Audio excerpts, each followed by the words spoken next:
Саламатсыздарбы, угарман.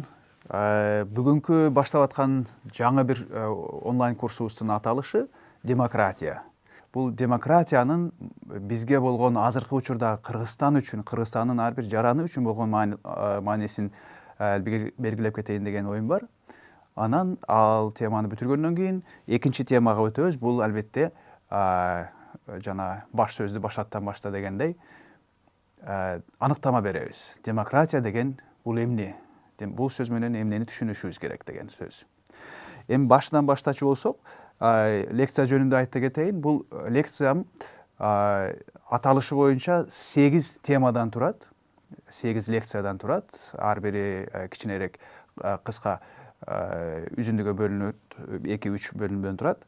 Жана ар бир лекциянын өзүнчө аталышы, темасы болот. Биринчиси азыр айта кеткендей киришүү, экинчиси аныктама берүү демократияга, үчүнчүсү демократиянын башаттары дейбиз. Бул саясий түшүнүктүн, саясий тажрыйбанын байыркы тарыхтан баштап азыркы күнгө чейин келип аткан эволюциясын карап чыгабыз. Төртүнчү темабыз бул демократиянын азыркы замандагы орду жана анын акыбалы жөнүндө. Бешинчи темабыз демократиянын негизги институттары жөнүндө. Алтынчы темасы болсо демократиялык башкаруу жана андагы жарандардын орду. Жетинчи темабыз демократиялашуу же орусча демократизация дейбиз. Ошол процесске көңүл бурабыз. Анан акыркысы демократиянын Кыргызстандагы орду акыбалы жана келечеги. Бул биздин 8-чи жана акыркы лекциябыздын аталышы. Эми жана бул лекциялар ким үчүн деп дагы айта кетейин. Бул биринчи кезекте албетте окуучулар үчүн, жашы жетип түшүнүгү калыптанган жогорку класстардын окуучулары үчүн, университеттердин студенттери үчүн жана жалпы эле ушул темага кызыккан жалпы жарандар үчүн. Ошондуктан жалпы угуучулар үчүн ылайыктуу болуу максатында бул лекцияны курууда өзгөчө бир терминологиялык, концептуалдык сөздөрдөн мүмкүн болушунча алысыраак болуп, жөнөкөй тил менен өзүбүзгө белгилүү болгон мисалдардын негизинде түшүндүрүп кеткенге аракет кылайын деген ой бар. Анда киришели. Биринчи кезек бул Кыргызстандагы демократиянын орду, азыркы орду жана эмне үчүн биз Кыргызстан жарандары катары бул теманы актуалдуу карап көңүл буруубуз керек. Менимче баарыбызга белгилүү болгондой, Кыргызстан Орто Азияда негизи эле урап кеткен Советтер Союзунан эгемендикти алган 15 мамлекеттердин арасындагы өзгөчө демократияга катуу берилген, принципиалдуу түрдө демократия принцибин карманган өлкөлөрдүн бирибиз. Жада калса, кээ бир байкоочулар бизди демократиянын аралчасы деп аташкан. Муну кээде кез-кези менен жоготуп да алабыз, кез-кези менен кайра ордуна келтирип да жүргөн жерибиз бар. Мисалы үчүн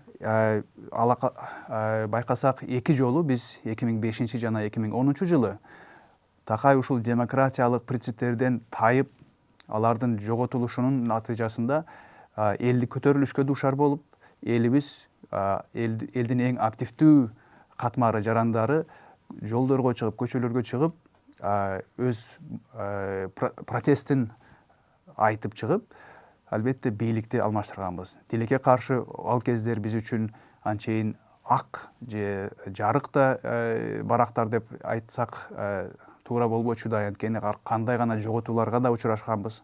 Бирок эң негизги мааниси деп карачу болсок, менимче бул эки инкылаптын мааниси бул ушул кыргыз элинин, Кыргызстан жаранынын демократияга болгон умтулуусу жана демократиялык башкаруу керек деген максаттын, талаптын коюуга болгон аракети десек жаңылышпайбыз. Биз ошол эле кезде инкылаптардан сырткары 26 жыл бою эгемен өлкө болгондон бери бир канча жолу конституциялык өзгөртүүлөргө, конституциялык референдумдарга барып да жүргөн жерибиз бар. Көп мамлекеттерден айырмаланып, биздин конституциябыз өтө бат-баттан, көбүн эсе маанилүү жоболорунун негизинде өзгөрүүлөргө дуушар болуп келет. Бул деген бир чети албетте тилекке каршы деп жакшы эмес же шаан деп карасак болот, бирок экинчи жагынан кайра эле Кыргызстан мамлекет катары, башкаруу системасы катары ушул конституциялык изденүүгө, эң туура конституциялык жолго чыгууга болгон аракетибиздин күч болгонун да регулярдуу түрдө ушул маселеге кайрылып атканыбызда деп окусак болот. Анан өзгөчө баса белгилеп кетчү нерсе бул 2010 жылы июнь айында кабыл алынган конституциябыз.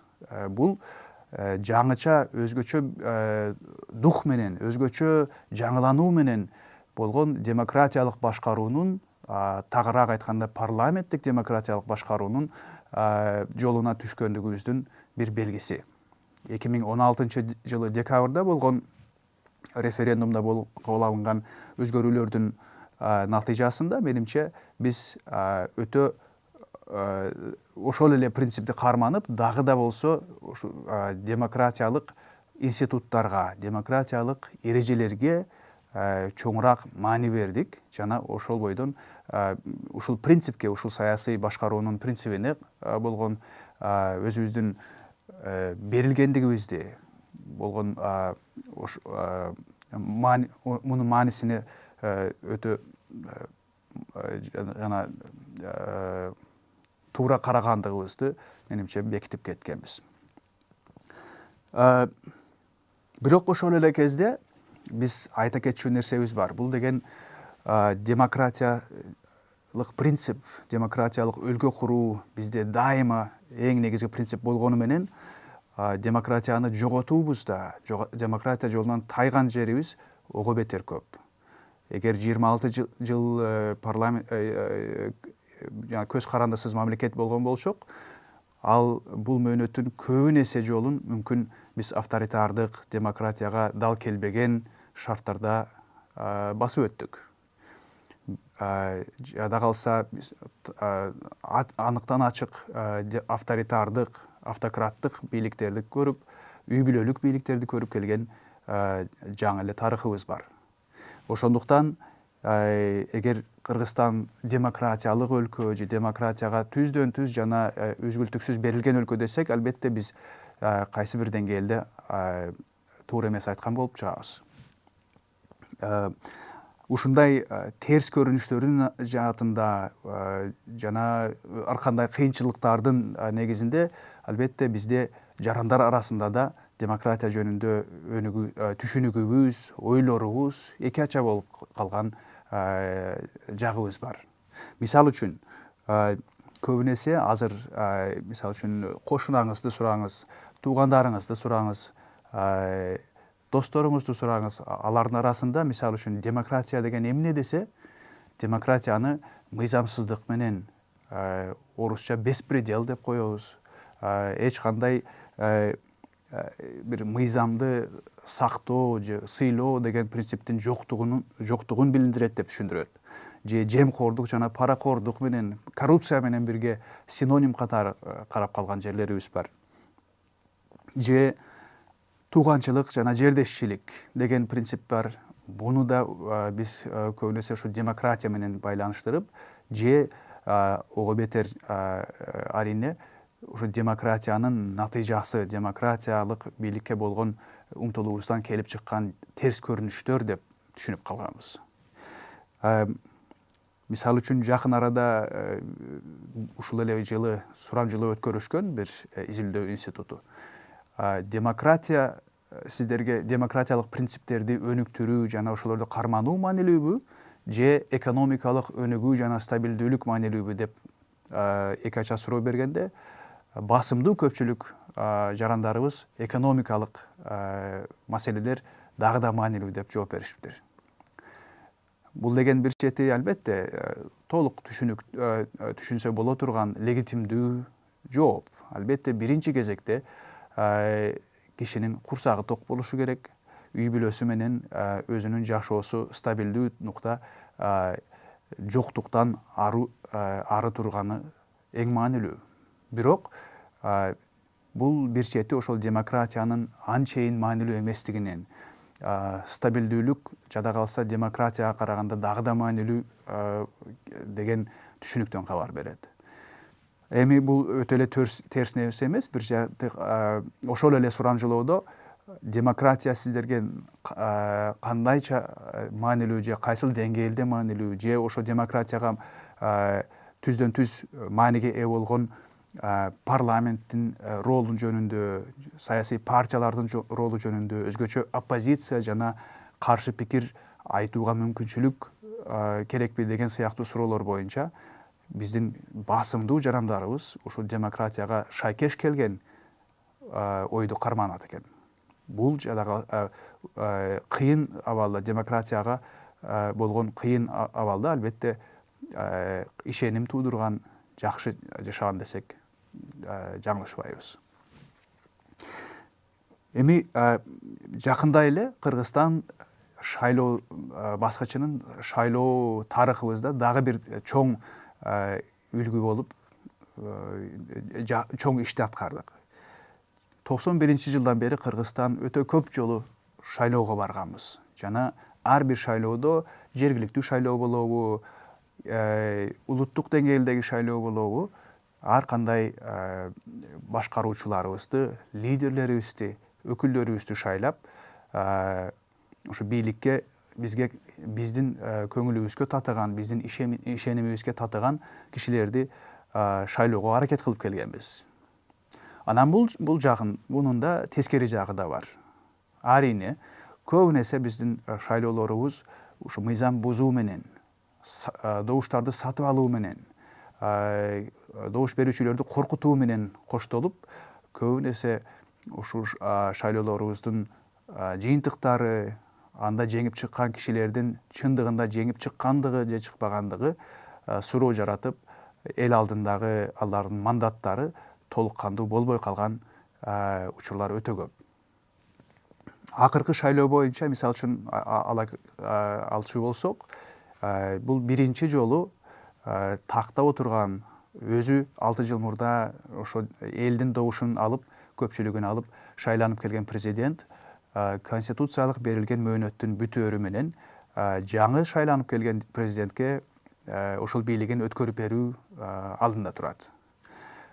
Бул Кыргызстан үчүн да, башка кошуна өлкөлөр үчүн да биринчи болуп жаткан өнөктүк. Бул өтө маанилүү. Бирок ошол эле кезде өтө көп добуштарды укчу болсок, өзгөчө ушул көз каранды эмес, нейтралдуу, бейтарап кишилердин байкоосун карачу болсок, бул шайлообузда да ар кандай терс көрүнүштөр, мамлекеттик бийликтин өкүлдөрүнүн аралашуусу, мыйзамсыз жагынан аралашуусу, же кээ бир мыйзам жол бербеген иштердин орун алып кетүүсү, мисалы үчүн добуш сатып алуу, же кээ бир кишилердин башка добуш берүүчүлөрдүн үстүнөн басмырлоосу, коркутуусу орун алгандыгы бизге сыр эмес. Муну урматтуу угарманым, ар бириңиз өзүңүз да күбө болуп турсаңыз керек. Бул деген албетте бизге кандай маселе туудурат? Бул деген келечекте мындан ары дагы боло турган, келе турган шайлоолордо бизге чоң тоодой болгон жумуш турганы, максат койчу, алдын ала ошол даярдык көрүүчү иштердин толтура болгондугу жөнүндө кабар берет. Бирок бунун баарысын эмнеге айтып атам? Корутунду иретинде айта кетейин, киришүү сөзүмдүн корутундусу, бул Кыргызстан үчүн демократия чындыгында өтө актуалдуу экен.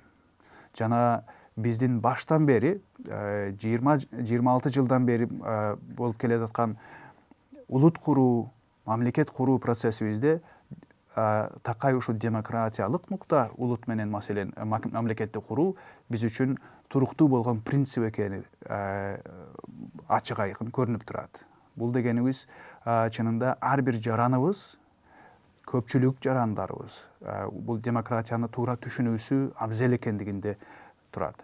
Биздин жарандарыбыз ар бирибиз ушу демократия эмне экенин, демократиянын алкагында эмнелерди талап кылышыбыз керек, демократиянын алкагында өзүбүз жаран катары ар бирибиз эмне кылышыбыз керек, кандай милдеттенмелерибиз бар. Жана ушул демократияны туура түшүнгөндө кайсы жолго түшүп тышкы сырткы мамилелерибизди башка өлкөлөр менен, дүйнөлүк алдыңкы өлкөлөр, коомдор менен, кишилер менен, элдер менен мамилелерибизди кандай нукта туура кура алабыз, маселе ушуларда турат. Булардын баарысын эске алчу болсок, албетте демократияны туура түшүнүү, андан туура нерселерди күтүү жана демократияга туура эмес болгон, демократияга терс келген ойлорду жана көрүнүштөрдү демократияга таңуулообоо, ушулардын баарысы менимче өтө маанилүү. Ошондуктан кош келиңиз ушул курсту баштайлы эми.